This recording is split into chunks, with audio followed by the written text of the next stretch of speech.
Boa noite, queridos irmãos e irmãs da Igreja Batista Central em Bom Sucesso, e também vocês, outros queridos irmãos e amigos que assistem conosco este culto, que realizamos devido a essa questão que temos vivido na cidade do Rio de Janeiro pelo coronavírus e determinação do Estado e município para que não nos reunamos com um culto presencial, mas cultuamos ao Senhor em nossos lares. Domingo passado foi um momento muito precioso, muito especial. Que alegria ver a foto de muitos irmãos e irmãs queridos reunindo as suas famílias e ali, em torno da sua TV ou do seu smartphone, tiveram a alegria de juntos participarem desse momento de culto, um momento até diferente dentro dessa realidade. E por isso, nessa ocasião, nesse momento hoje, no culto que nós teríamos um culto de oração, um momento de intercessão em nosso tempo, nós estaremos por aqui com você, orando juntos, toda a igreja reunida agora no culto de vitória pela oração. Cremos que Deus tem ouvido o nosso clamor. E eu queria iniciar lendo o texto de Efésios, capítulo 6, versículo 18, depois que o apóstolo Paulo faz uma abordagem sobre a armadura espiritual, ele vai encerrar dizendo, olha, toda essa armadura, ela precisa de algo especial, que é a oração. É ela que sela, ela que sustenta todas essas armaduras, A espada, o capacete, a couraça. E aí então ele vai falar, orem no Espírito em todas as ocasiões, com toda oração e súplica. Tendo isso em mente, estejam atentos e perseverem em oração por todos os santos. Que coisa maravilhosa é nós termos juntos como povo de Deus este encontro para perseverarmos na oração pelos santos, orar pela nossa igreja, orar pelos nossos irmãos queridos, orar pelos nossos pedidos, interceder ao Senhor pela nossa cidade, pela nossa nação. Esse é um momento muito especial. E por isso eu convido você a estar conosco aqui para a participação deste culto maravilhoso que prestaremos àquele que é digno de todo louvor e toda adoração e aquele que ouve o nosso clamor.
Lucas 7,14, nós temos um texto muito conhecido, fala que se meu povo que se chama pelo meu nome se humilhar e orar, e buscar a minha face e se arrepender dos seus maus caminhos, então eu ouvirei dos céus, perdoarei os seus pecados e curarei a sua terra. Nesse momento, é um momento tão importante quando a gente busca a Deus em oração, quando a gente clama, quando a gente se humilha, quando a gente ora, quando a gente busca a face do Senhor. E quando temos essa proposta em nosso coração, Ele é um Deus que sempre está pronto a nos ouvir e é sempre pronto a atender os nossos pedidos e as nossas orações. Por essa razão, nesse momento, eu quero convocar você agora, nesse momento, pare. Enquanto nós estaremos aí tocando uma música de fundo, você vai ir com a sua família fazer o seu momento de oração. Esse é aquele momento, vitória pela oração, quando você coloca os seus pedidos diante do Senhor, quando você intercede agora diante do Senhor um pelo outro. Então faça essa troca. Se você está sozinho aí, se coloque de joelhos aí, faça esse momento de clamor. Clamor pela nossa nação, clamor por essa situação tão difícil que temos vivenciado agora. Então, esse é o nosso momento de oração, momento a sós com Deus, a dois com Deus, a três com Deus. Faça o seu momento agora. Nós daremos aí um momento de 5 minutos para você interceder ao Senhor.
Irmãos, esse momento que a gente tem vivido, né, é um momento que nos preocupa muito, primeiro pela própria crise que a gente tem vivido no nosso país, e diante dessa realidade também, né, nós tivemos agora, no mês de janeiro, uma queda significativa em torno de 50% das entradas da nossa igreja, e de alguma forma nós temos os nossos compromissos, né, temos que saldar esses compromissos, e a obra precisa avançar. E diante dessa realidade, o que aconteceu, né, de certa forma nos preocupa. Nós não temos o culto físico e por não estarmos juntos no templo, um momento de ofertório, um momento de dízimo, aquele momento onde as pessoas têm o prazer e a alegria de ofertar na casa do Senhor, me preocupa no fato da não ida ao templo de alguns irmãos e irmãs, né, que de alguma forma fiquem impossibilitados de fazer. Nós, domingo passado, sugerimos duas opções. Uma delas é justamente você fazer a transferência bancária, tanto no Banco Itaú quanto na Caixa Econômica Federal. Banco Itaú, agência 6009.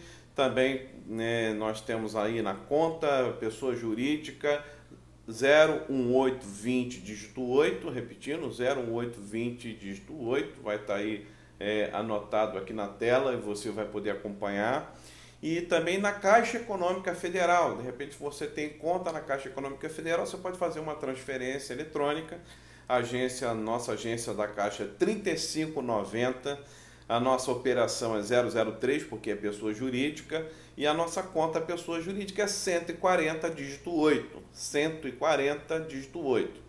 E a nossa razão social, Igreja Batista Central em Bom Sucesso, CNPJ 30 716 435/0001-06, tá? Então esse é o nosso CNPJ. Se você for fazer transferência de um banco para o outro, se você de repente for fazer um TED, né, ou um DOC, nesse caso você vai ter que fazer essa transferência e precisa colocar o CNPJ da igreja. Não deixe de fazer a sua oferta, não deixe de dar o seu dízimo, porque isso abençoa o trabalho da nossa igreja local. Se você ama a Igreja Batista Central em Bom Sucesso, eu faço esse apelo a você aqui, não deixe de dizimar, e além do dízimo, oferta. Você que levaria aquela oferta, pastor, mas eu levo um pouquinho, não tem problema, né? Você junta nos dias que você ia entregar, vai guardando e deposita junto com o seu dízimo, né? Transfere junto com o seu dízimo. Mas pastor, eu não tenho conta bancária, como é que eu faço? Eu não queria ir no banco. Então a gente já disponibilizou também, você pode mandar um WhatsApp para o celular da igreja, do DDD 21 96435 5672. Repetindo, DDD 21 96435 5672, ok? Então você vai mandar seu WhatsApp e você vai dizer, olha, tem como vir aqui em casa buscar esse valor, porque eu não tenho como ir ao banco, eu não quero me expor indo ao banco fazer um depósito. Então a gente vai providenciar um irmão da igreja, possivelmente um diácono ou uma diaconisa, para chegar em sua casa e pegar esse valor. A gente já vai levar um envelopinho da igreja, que você já coloca, você põe o seu nome, não deixe de colocar o seu nome, colocar o valor, para que está sendo designado aquele valor, se é oferta, se é dízimo, se é oferta para algum ministério da igreja. Então, faça isso, e esse diácono ou diaconisa vai trazer, e nós então depositaremos esse dinheiro para o irmão ou para a irmã. Tá certo? Então, não se esqueça disso, como diz o texto da palavra de Deus de Malaquias 3,10, traga um dízimo todo ao templo, para que haja mantimento na minha casa, diz o Senhor dos Exércitos, ou seja, para que a obra se mantenha, para que a gente avance nessa missão que nós temos aqui em Bom Sucesso. Não deixe de ofertar, não deixe de dar o seu dízimo. Esse é o apelo que eu faço. Nós estamos num tempo difícil e contamos, né, com a colaboração de cada um de vocês. Que Deus os abençoe, que os guarde, que a mão dele, a mão poderosa do Senhor o sustente.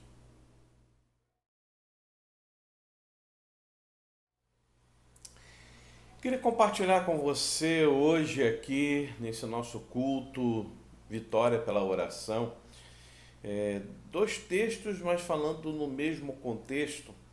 O primeiro está lá em 2 Crônicas, capítulo 32, versículo 24.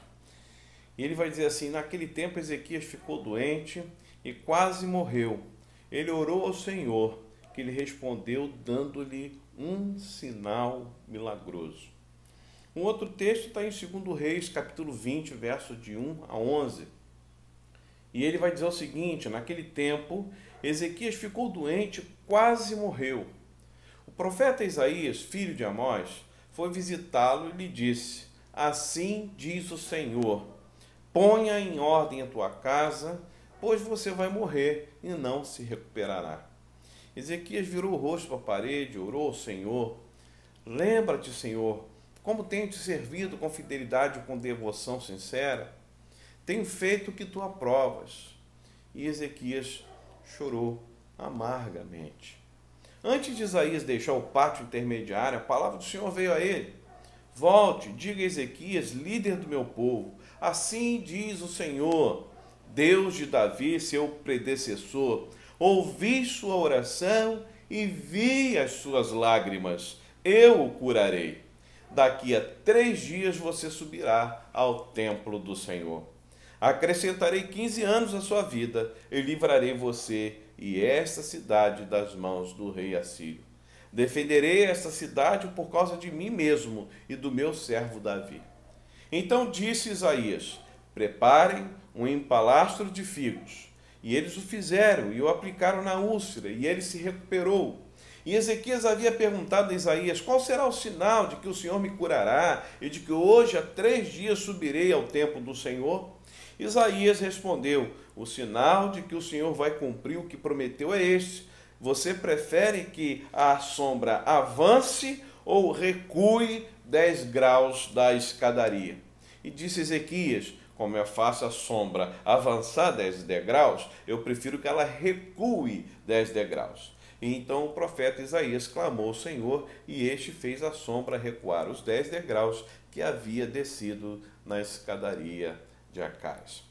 Pai, eu te agradeço pela oportunidade de estar aqui com os teus servos e servas, para nós juntos, ó Pai, entendermos a tua palavra e aplicá-la aos nossos corações, muito ainda dentro desse contexto que nós estamos vivendo hoje. Traz, ó Pai, a palavra de alento, de conforto e consolo aos nossos corações. Toma nossas vidas nas tuas mãos. Em Cristo é que oramos hoje e sempre. Amém. Eu queria pensar justamente as ações que Deus pode realizar em nossas vidas em tempos de crise.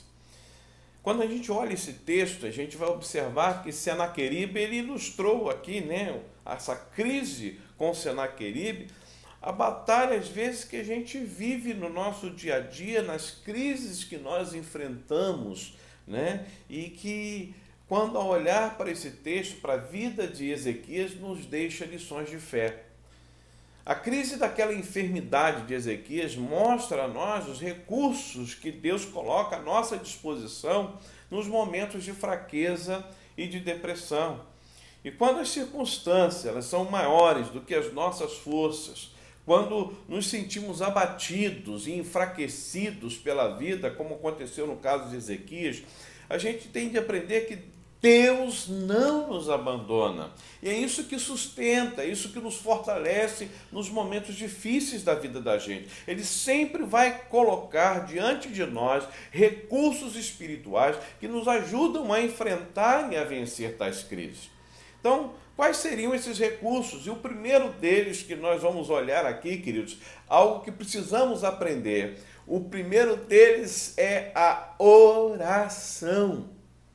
Por isso nós estamos aqui nesse culto Vitória pela Oração. A gente precisa entender a amargura de Ezequias. Se você entender esse contexto, a gente consegue entender bem essa história. Ele estava vivendo o que nós chamamos aquela dura realidade do fim. Ele estava adoecido, ele tinha ciência, foi buscado todos os recursos, mas ele sentiu naquele momento que estava chegando no finalzinho da sua vida, quando o limite dele chega ao fim. O verso 12 do capítulo 38 de Isaías diz: a minha habitação já foi arrancada e arrebatada de mim. qual tenda de pastor. Enrolei como tecelão a minha vida. Ele me corta do tear, do dia para a noite, tu darás cabo de mim. Ele estava dizendo assim, Senhor, meu tempo acabou, né? O propósito que eu tinha nessa terra aqui está chegando ao fim. As coisas estão escurecendo, né? Não estou conseguindo mais ver a luz no fim do túnel, não consigo ter perspectiva de futuro. E ele era jovem, tinha de 38 a 39 anos, né? E ele vai dizer como se, ó, minha vida está sendo tirada de mim. O verso 10 do capítulo 38 do profeta Isaías, ele vai dizer, na tranquilidade dos meus dias, hei de entrar nas portas do céu. Ou seja, na tranquilidade dos meus dias, eu estou vendo a morte, eu vou entrar agora para a morte, eu estou privado do resto dos meus anos.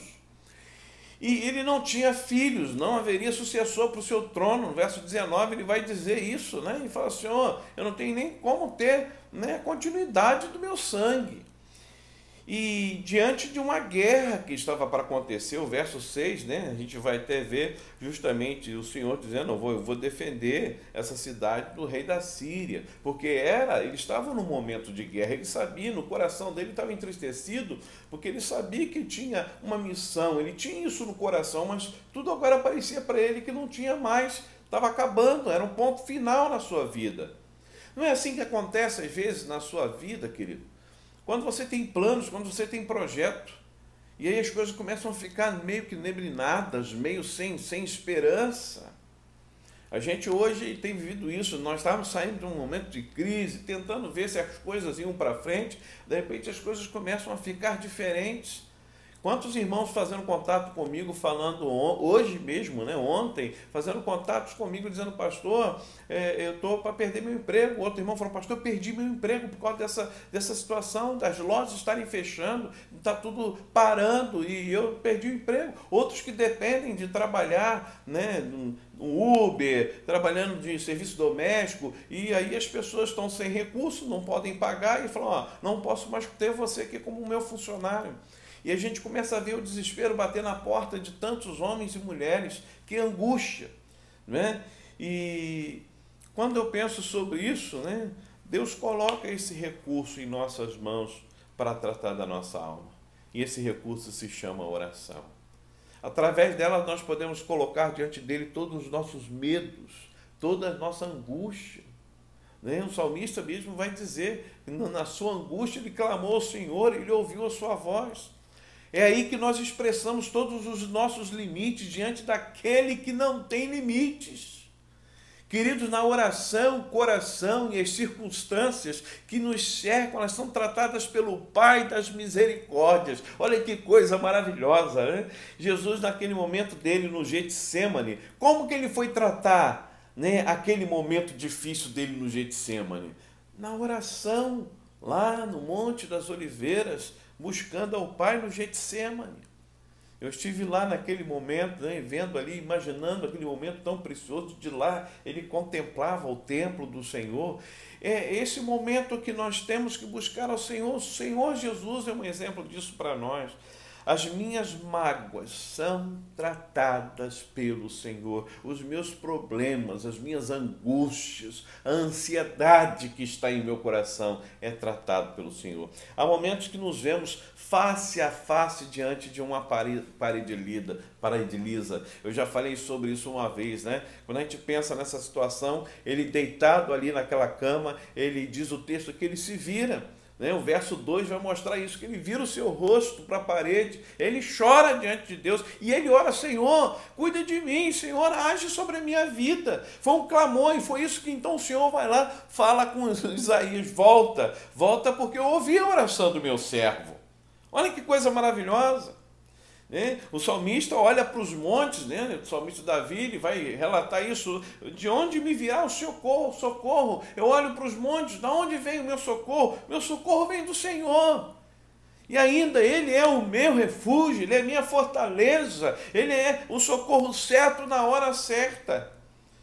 Hoje o Senhor quer tratar as suas feridas, queridos, as feridas da sua alma. Hoje o Senhor quer tratar essa ansiedade que toma conta do seu coração. Hoje o Senhor quer cuidar de nós no momento de tormento, de angústia que nós estamos vivendo, de apreensão, de preocupação.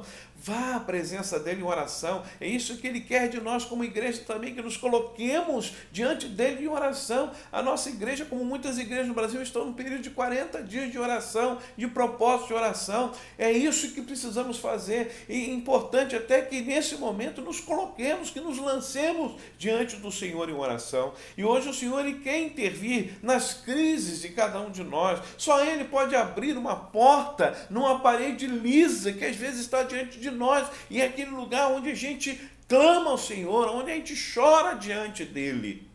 Eu não sei qual é a sua parede, essa parede lisa, mas eu creio que se você buscar na oração, Deus vai abrir uma porta para a sua vida. Amém, querido? Um outro recurso de Deus para nós são os seus profetas. É algo que a gente precisa estar atento diante disso. Aquelas pessoas que estão ao nosso redor, que são usadas por Deus para falar ao nosso coração. E olha, às vezes até que as duras palavras também são instrumentos de cura. Teve algumas pessoas que falaram comigo em relação à mensagem de domingo passado. Não, poxa, pastor, o senhor pegou ali um tanto firme naquela palavra. Mas sim, é um momento que Deus está falando conosco para que nós despertemos, para que abramos os nossos olhos, para que façamos um concerto com Deus. É um momento de reflexão, não que, Deus ele é ruim, ele é malvado, ele está lançando uma praga sobre... Não, nada, gente, nada disso. Mas também em momentos, eu sempre falo isso, que Deus usa tragédias para se transformar em bênção para as nossas vidas. Aquelas pessoas que se atentarem para essa realidade e abrirem os seus olhos serão tremendamente abençoadas por Deus. Não que Deus queira que você passe por esse momento de tribulação. Deus quer nos dar vida e vida em abundância, queridos.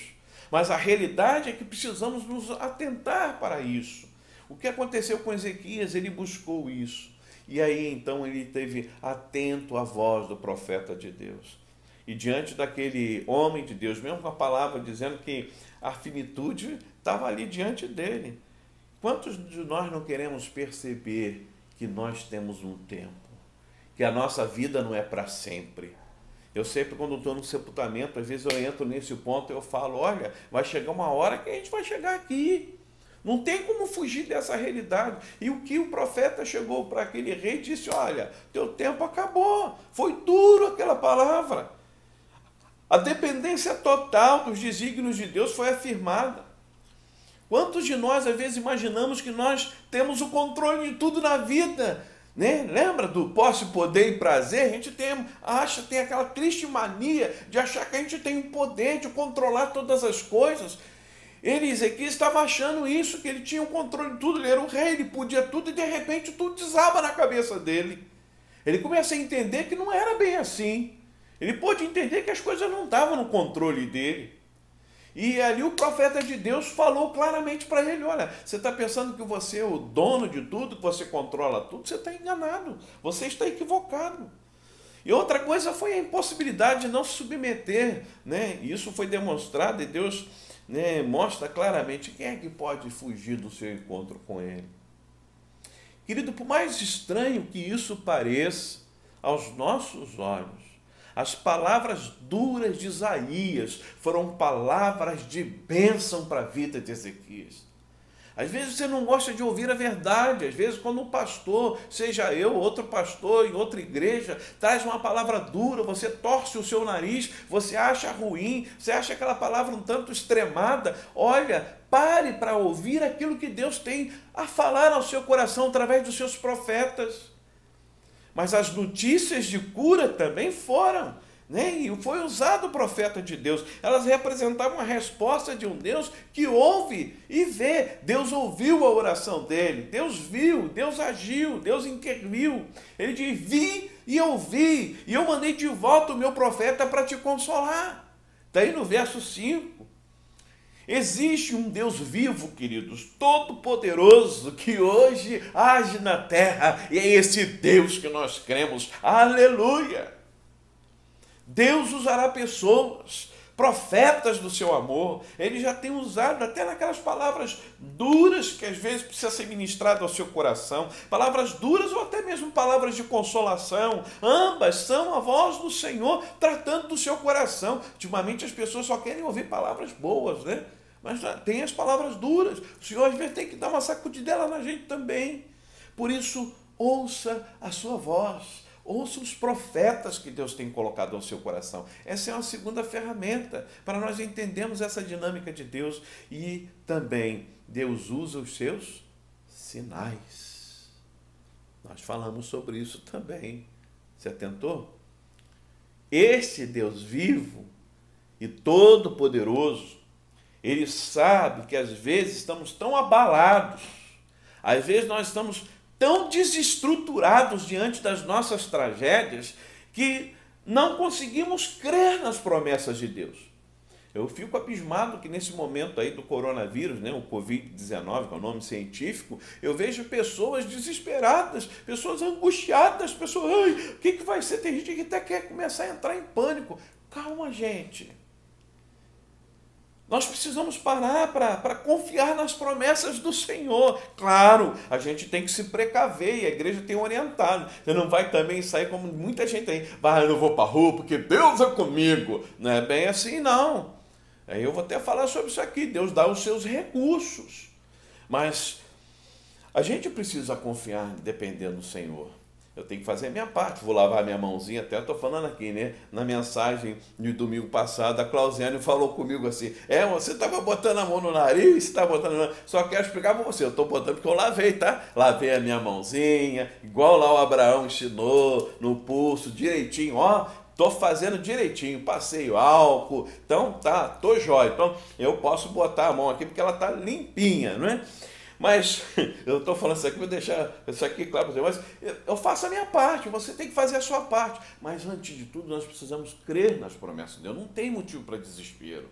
Tem que fazer a nossa parte, a nossa igreja fez a sua parte e não ter o culto presencial. A gente evita de sair na rua, mas a gente precisa confiar e depender no Senhor. Então, é isso que a gente precisa entender. E Ele ajuda a crer. Gente, quando eu penso nisso aqui, é uma coisa maravilhosa. Deus nos dá sinais do seu socorro. Isso chega e me deixa até arrepiado, né? É algo que mexe muito no meu coração. Que além de revelar a sua glória, é ajudar-nos a crer, né, na sua promessa e na sua direção, mesmo no meio das maiores crises que vivamos. A gente pode ver sempre o sinal de Deus dizendo, eu estou aqui. Eu estou cuidando de você, eu não te desampararei. Queridos, olha os exemplos, Deus dá o sinal da sombra do relógio que voltou. Ali naquele momento fala assim, são 10 horas, vai passar a ser 10 para as 10, pensa só, vai passar a ser 9 horas. Olha só que coisa maravilhosa. Quando a gente entende de que Deus dá sinais, né, como aconteceu na época da vara de Moisés, um sinal, era Deus dizendo, estou aqui. Eu lembro da história de Gideão, quando ele estava naquela angústia, né, e ele fala, vou te dar um sinal, e o noveno ficou molhado, e tudo ao redor seco. Ele falou, não, mas mesmo assim eu quero um outro sinal. Aí depois ao redor fica tudo molhado, e a lã seca, né, foi o inverso. E aí Deus só confirmou nos seus sinais. Cada momento a gente vê o sinal de Deus dizendo, eu estou aqui. Eu existo, eu cuido de você. Deus se revela, queridos. Faz prodígios, sinais, milagres em qualquer tempo da história, não era só aquela época não, para mostrar que Ele não se esqueceu e jamais se esquecerá dos seus filhos. Aleluia! Por isso, guarde essas palavras no seu coração. Deus ainda nos dá sinais. São instrumentos de consolação e de esperança. São marcos de Deus em nossa vida para que continuemos a crer e a esperar a misericórdia dEle. É como se Deus dissesse, né? Hoje aqui para nós, para todos nós, dizendo, vi as tuas lágrimas e ouvi a tua oração. Pedir um sinal não é falta de fé. É usar um recurso de consolação de Deus na certeza de se tomar na decisão que precisamos tomar.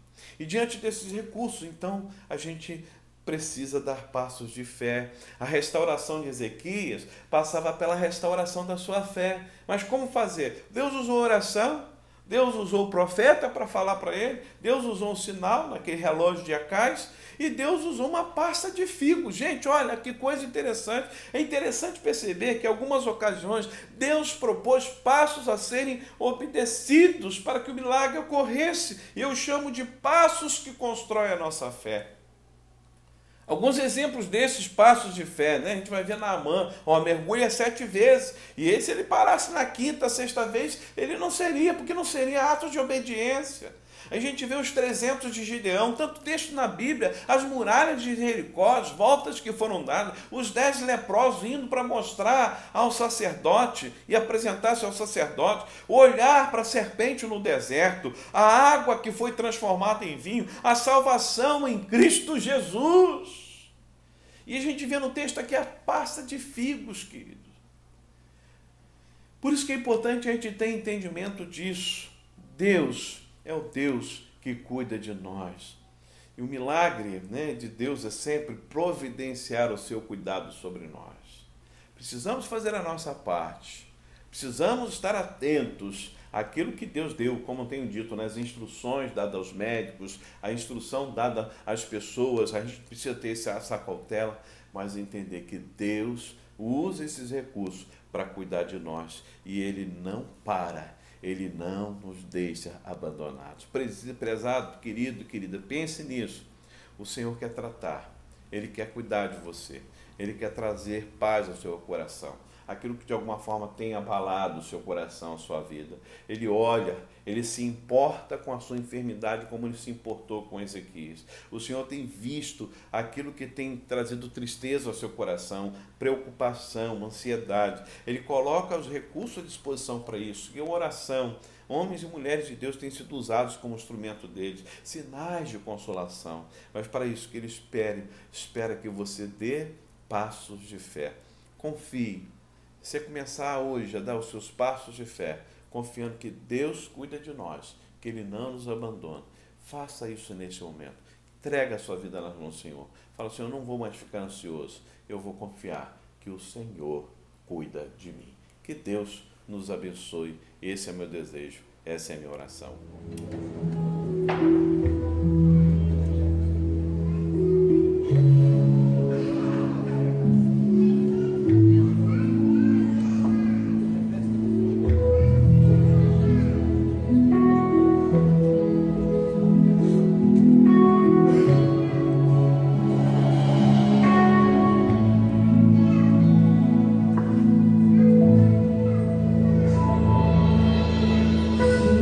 Meu corpo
chegando ao final do nosso culto. Foi muito bom ter você aqui com a gente. Domingo que vem, 19 horas, estamos juntos de novo no nosso culto online, louvando e adorando ao Senhor.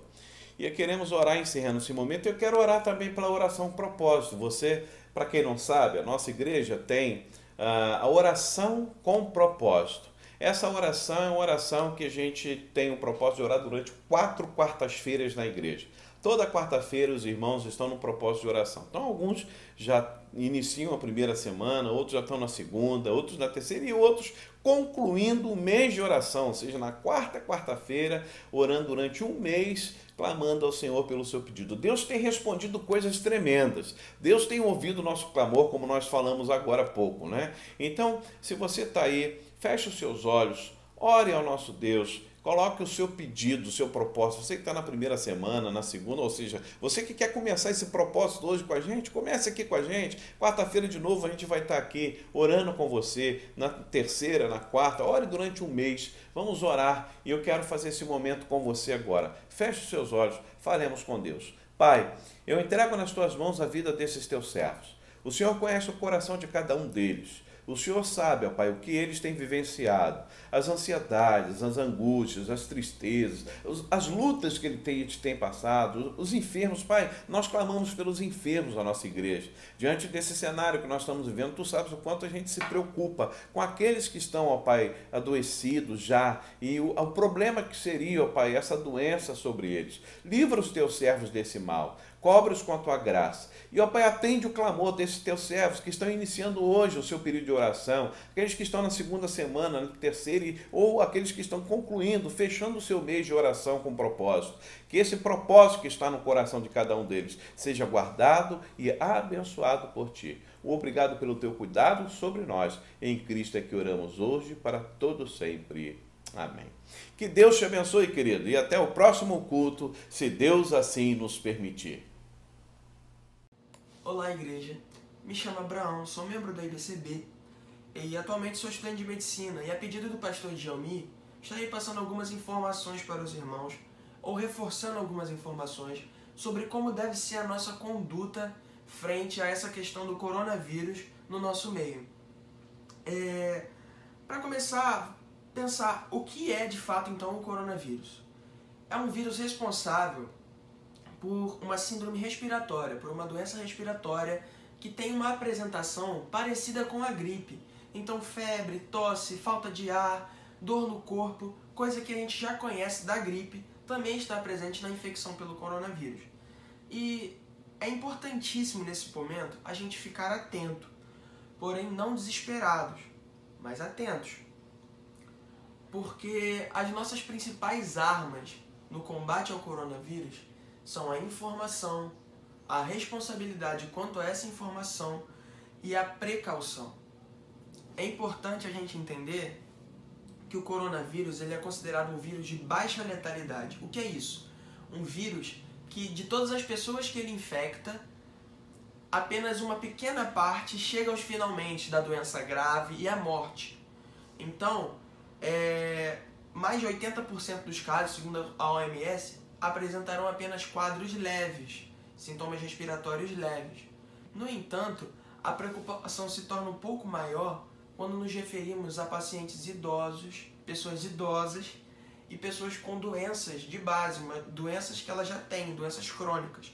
Então, pessoas diabéticas, pessoas que possuem doença autoimune, pessoas que enfrentam câncer atualmente, pessoas que apresentam uma doença que já enfraquece ela antes do coronavírus chegar. Então essas pessoas precisam de um cuidado especial. Mas atenção, o cuidado é para todos. Não é porque você não está no grupo de risco que você não deve tomar cuidado. É importante amar o próximo como a si mesmo. Então evitar a contaminação de outra pessoa é tão importante como evitar a sua própria contaminação. E com relação a isso, existem dois extremos atualmente com relação à postura diante do coronavírus.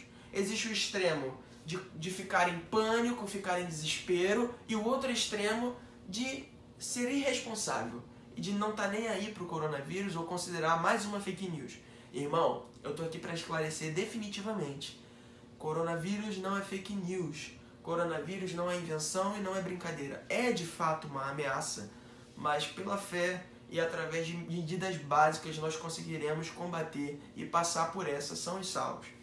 E com relação à postura do crente diante disso, eu acho um texto interessante em Efésios 5, que a partir do verso 15 diz o seguinte: portanto, tenham cuidado com a maneira como vocês vivem, e vivam não como tolos, mas como sábios, aproveitando bem o tempo, porque os dias são maus.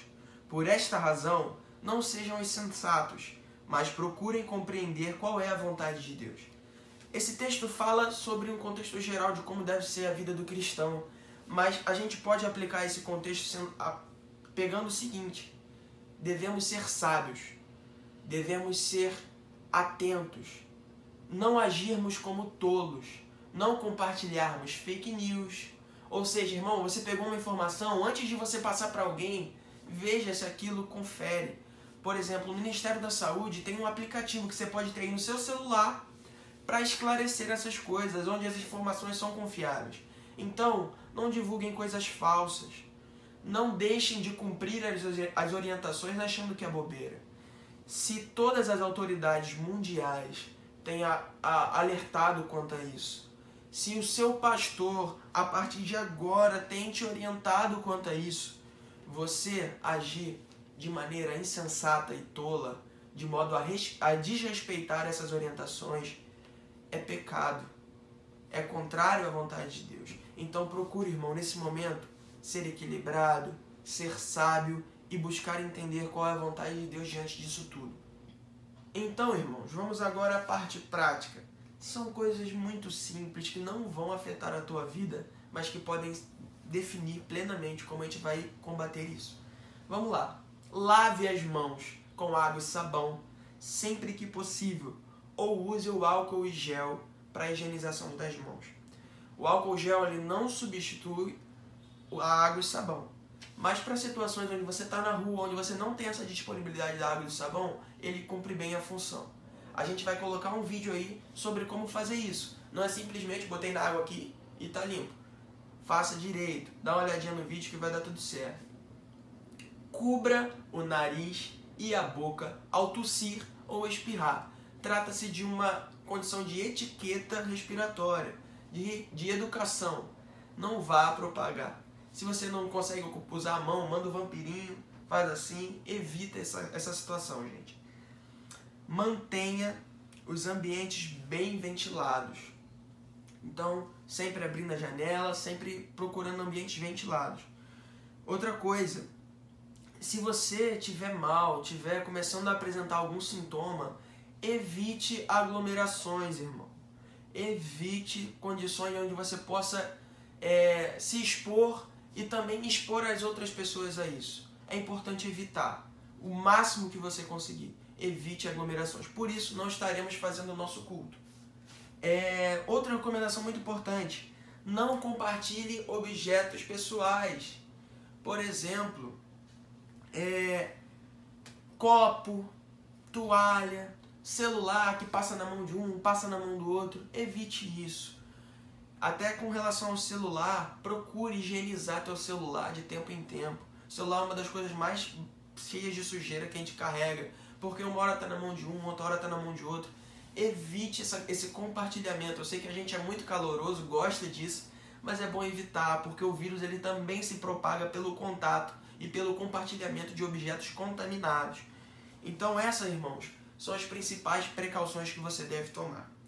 Agora com relação às máscaras. Gente, não precisa fazer estoque de máscara, ficar andando mascarado sem necessidade.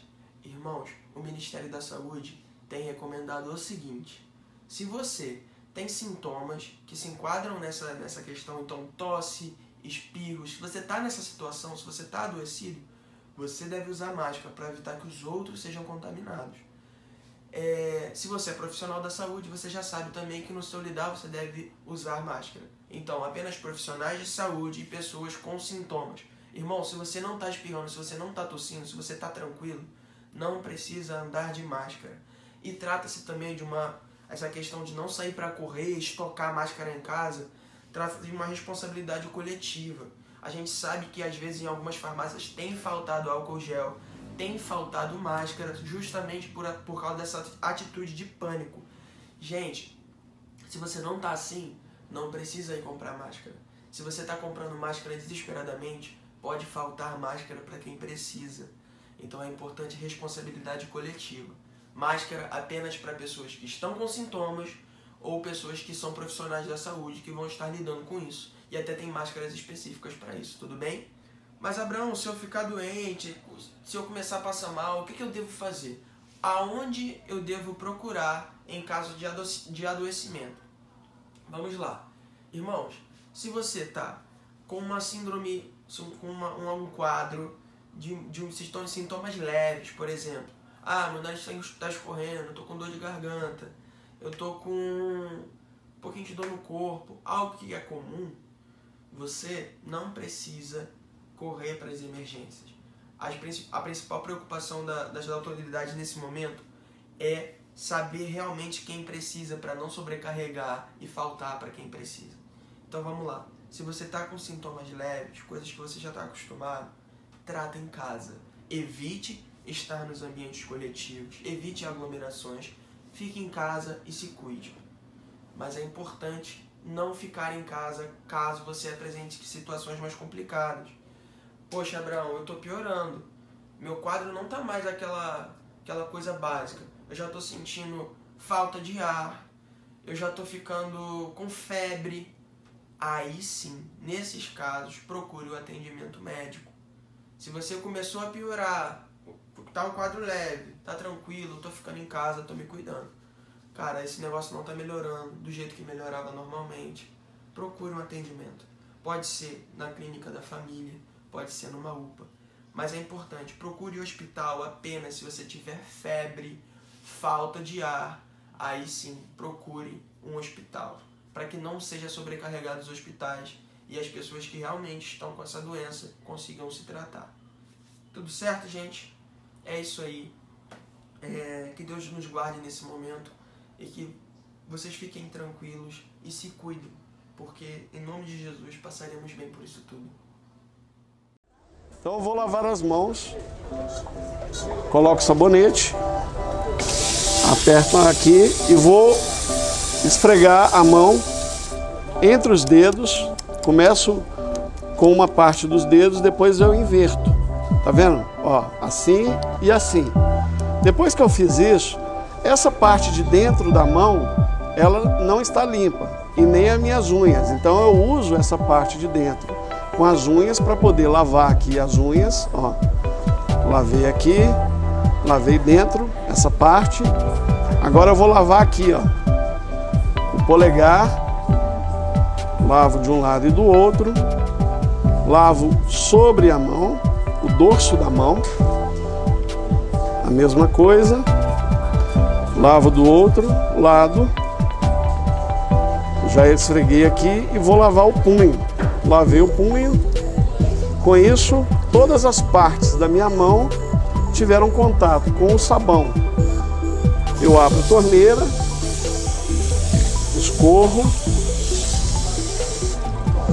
escorri a mão, pego aqui 2 toalhas e a ideia aqui é você enxugar jogando a água para a ponta dos dedos. Enxugar levando a água para a ponta dos dedos. Esse é o procedimento genérico, assim, como nós devemos fazer todos os dias, em todas as situações. Isso vai demorar em torno aí de 20 segundos, a depender da destreza de cada um. Mas é importante que se faça todos os movimentos para garantir uma mão limpa e livre de germes. Além da água e sabão, que deve ser a primeira escolha para a higienização das mãos, nós podemos também utilizar o álcool em gel na proporção de 70%. Da mesma maneira, eu tenho que pegar uma quantidade suficiente de álcool em gel para que eu faça o mesmo movimento que eu fiz, como se eu estivesse lavando as mãos, para garantir que todas as partes da minha mão tiveram contato com o álcool. O álcool, como ele vai evaporar, eu não vou precisar enxugá-lo. Então é muito mais simples, mas deve ser um complemento. Quando que eu uso o álcool em gel? Eu posso usar o álcool em gel quando eu estiver viajando, estiver indo para a escola, estou no ônibus. Então eu não tenho acesso a uma torneira com água e sabão. Então ele é um complemento. E é importante, se a minha mão estiver muito suja, não vai adiantar o álcool em gel. Eu tenho que lavar com água e sabão sempre. Então é um complemento, não é uma substituição.